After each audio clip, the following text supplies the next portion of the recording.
camera's pointed at the floor, which means you're probably guessing that we're reviewing something that hooks up to the TV. Well, you, sir and madam, would be absolutely right. Because we're going to review the X-Racer 2 7-in-1 TV plug-and-play video game thingy. This was kindly donated by Jackie Lee, aka YouTube user HighRan56, so thanks for the donation. Yeah, it's a battery-powered plug-and-play video game. Looks like the main game here is a racing game called Mega Racer. It's got a real driving experience. We'll put that to the test, won't we? And it's got some arcade games on there, too. Who knows where they came from? We will never know. 16-bit color, and advertises the racing game. It's got PAL checked off, but I tried it out. It does actually work in my TV just fine. And the box is empty because I already have it hooked up to the TV. We'll toss that aside. Here's the instructions that it came with. Well, you know what? I'll put the racing thing in the shot too. We'll come back to that, but let's take a look at the instructions here. Yeah, there's the instructions. It details all of the games that are on it, and take a look at the arcade games that come on it.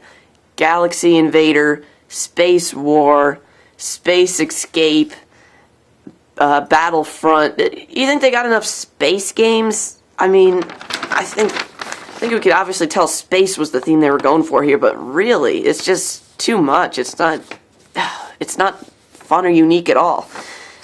Got your usual cruddy English on there.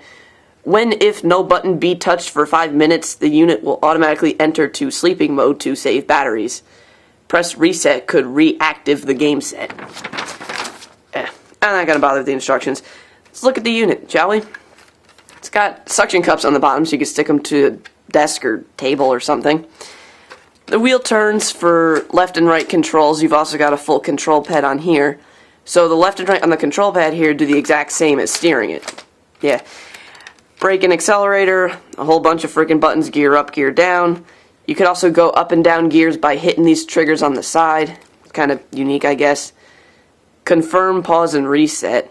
Probably could have combined the confirm and pause buttons into one start button, but whatever, I guess that's why I'm not manufacturing these games, right?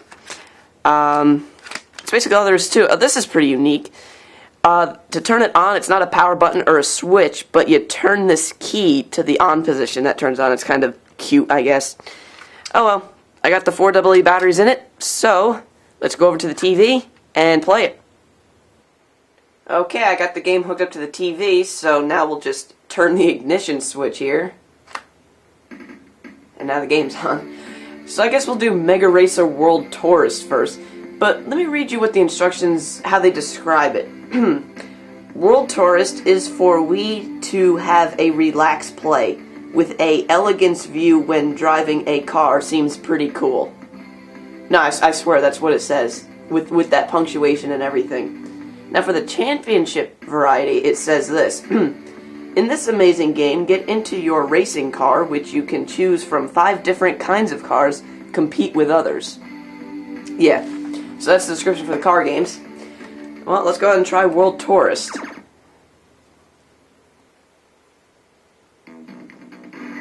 Listen to the music on the title screen. It just loops the same 2-second clip.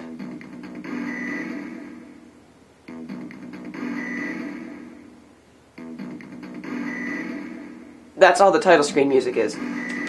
Alright, it's hard figuring out what start is. Start's actually confirm on here. I was talking about the start button before. So basically, pick which yellow car you like the best. It looks like 3 different yellow cars. It's hard to tell because they all look so similar. I picked the one with decent handling. Auto transmission. I don't care about the name. I don't care about... You gotta figure out what buttons do what. I guess I can only do Egypt now. So we'll just do Egypt. Confirm. There we go. Is this the realistic driving experience the instructions were talking about? The steering for the car is like locked to a grid. It's like locked to lanes, I should say. And the graphics, I'd say that the Super Nintendo could do better than this. This is a joke if this is supposed to be realistic. If you want a realistic driving experience, don't play this. Get in the car and go drive somewhere in real life. Yeah, there's really not much to it. It's just it's basically a Top Gear clone. This reminds me of Top Gear for the Game Boy Color. Alright, that's enough of that. Reset. Alright, let's see what makes the championship version any different, if anything.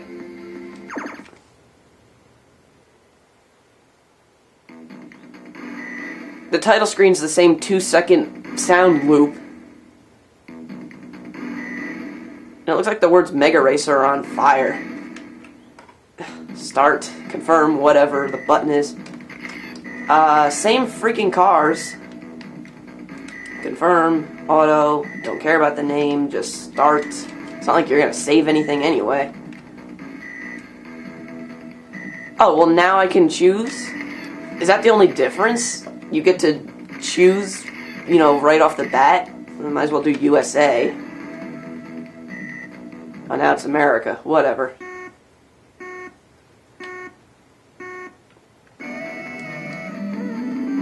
It's not really any different. Championship is no different from World Tourist. The only difference seems to be that Championship has a level select. World Tourist doesn't. Alright, how about Attack? Space War. Ooh, Space War. No music.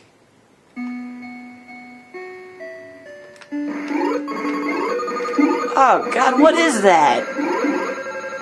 What's with the obnoxious bells and whistles going on here?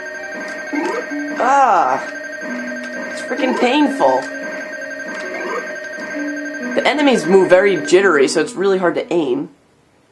Ugh, there's the obnoxious sound again. What is that? Is that supposed to be music?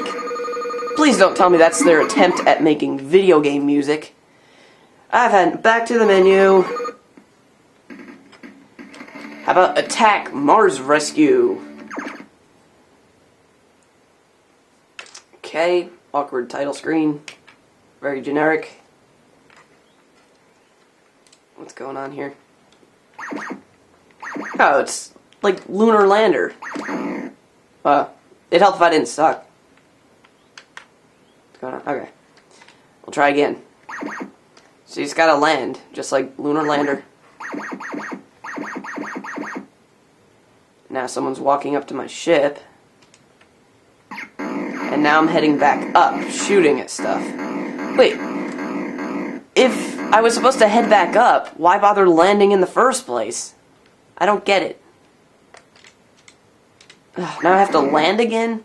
Why land if you're gonna go back up towards the ship? Oh, game over. Good, that's my cue to press reset.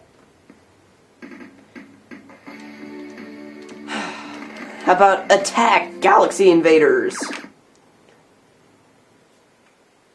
As the title comes in really slowly, we're just gonna skip that.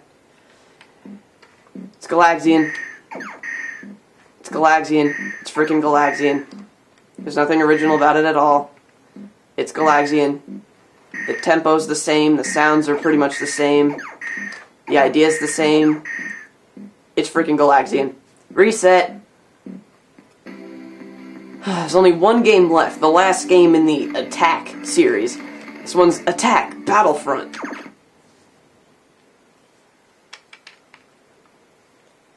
So, what's going on? Oh, there we go. So you're just shooting enemies so they don't break your shield with their bullets. If they break the shield and get down to your whatever down there, you lose the game. What are they attacking? A motherboard? It's like they're attacking a motherboard of a computer.